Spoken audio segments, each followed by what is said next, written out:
most recent video was going over the specs and the upgrade process for this acoustic guitar. And in the process of trying to pick out this guitar, I realized that when it comes to buying an acoustic guitar, there's a lot of different options and there's a lot of just all around different kinds of guitars, and it's kind of overwhelming, especially for someone who doesn't play acoustic guitar that much. How do you go about choosing the right guitar for you? In this video, I'll have 6 easy steps to help you pick out the right acoustic guitar for you. Tip number 1 is set a budget. Now, there's a big difference in the quality that you will get for whatever budget you set between acoustic guitars and electric guitars. Now, my next video will be going in depth about how to pick the right electric guitar for you. But coming back to acoustics, money matters a lot more because whereas with electric guitars, a lot of what's going to make your guitar sound good or bad really comes from the pickups and less about like what kind of wood it's made out of. Whereas acoustic guitars, that matters a lot more because it's going to come down to what is the wood in the back made out of, what is the wood in the front made out of, what kind of wood is the fretboard made out of. And sometimes it's a mix and match, sometimes it's all the same wood, sometimes it's not even real wood in the back. These things are going to matter a lot. Now, luckily, there are pretty decent guitars in any kind of price range you might set for yourself. So are you kind of at the beginner level and you're thinking like $200 or $300? Are you thinking something, maybe it's not your first acoustic guitar, you want to get something a little nicer, maybe the like $400 to $500 range is more to your liking, or maybe you're wanting something really nice, really fancy, and just absolutely stunning sounding, in which case you're pushing to close to or just over $1,000. And like I said, there are good options for all of those budgets, and you'd be surprised what awesome quality guitars are out there for relatively cheap. But it's important right away before you start looking at anything else to set a budget for yourself. What can you reasonably afford at that time?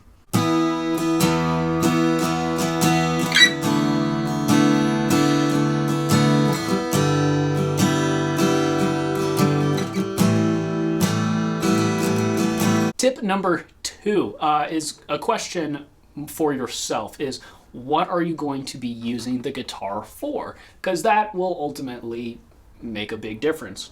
Are you just wanting to, play a couple tunes, just hanging out around at your house or for songwriting? Or are you actually planning on gigging with it? That's an important question because that will determine whether or not you need a little port. Now, if you plan on doing some home recording, that doesn't really matter because if you're recording, you're probably not using an output jack, you're probably miking it up. But if you play like in your church or you're playing gigs, you probably do want that out because the less mics you got on stage, the better, the less likely you are to have feedback, all that good stuff. So that's an important question to ask yourself is like, do I just want this guitar for myself or for recording, or am I actually going to be performing with it?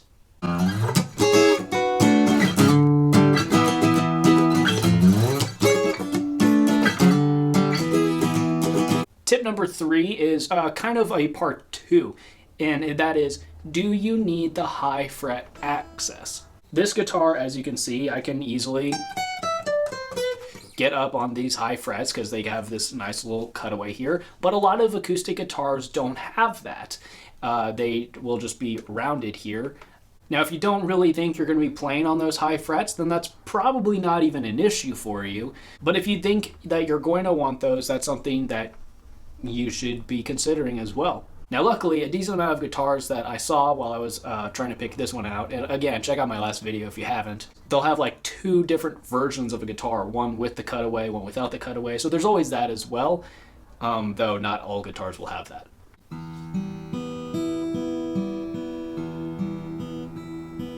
Tip number 4 is get the tone that you like. Now, I'm not super familiar with these concepts, but different woods do sound different. And depending on whether or not your budget will allow it, you can probably kind of nitpick which woods you might or not want. Something just general that I was able to pick up from the last video I made is that thinner guitars are brighter, and then thicker guitars are much warmer sounding. So as you can see here, this is a relatively thick guitar. It's not huge or anything, but it's not super thin. So if you need a little bit more low end, maybe you're like a singer-songwriter or something like that, then yeah, maybe a thicker guitar is more up your alley. If you're just wanting it as like a texture piece and a larger ensemble, or if you're doing a mix that has a lot of other stuff going on, then maybe a thinner guitar might be more your style. But ultimately, there's a lot of variety out there in how acoustics sound. So do your research, and if you have the ability to go to a store and try out a bunch of different styles, do that as well.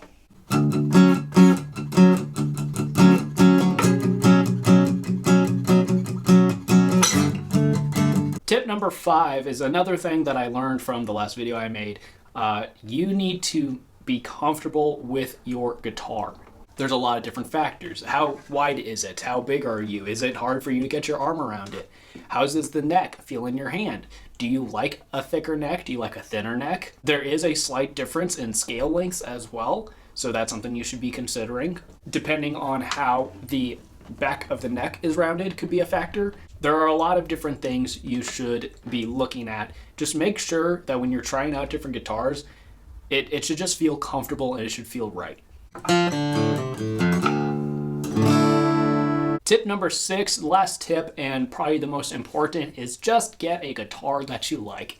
Because all of these things are going to help you narrow it down, but then there's still a lot out there. Maybe there's colors you like, maybe there's tones you like better. Obviously you're going to want to get something that's more comfortable for you to play. But at the end of the day, those things, while they are important, it's more important that you just get a guitar that you like because whatever reason it is that you like it. And that is my 6 quick tips to help you pick out your next acoustic guitar. Hopefully you learned something, hopefully you got something out of it that's going to help you with your process. And make sure to subscribe, like, share, all that stuff. Like I said, my next video is going to be kind of the same process but for electric guitars. Surprisingly, while there are some things that are similar and do go back and forth between acoustics and electrics, there is quite a bit of a difference as well. So thanks again, and I will see you next time.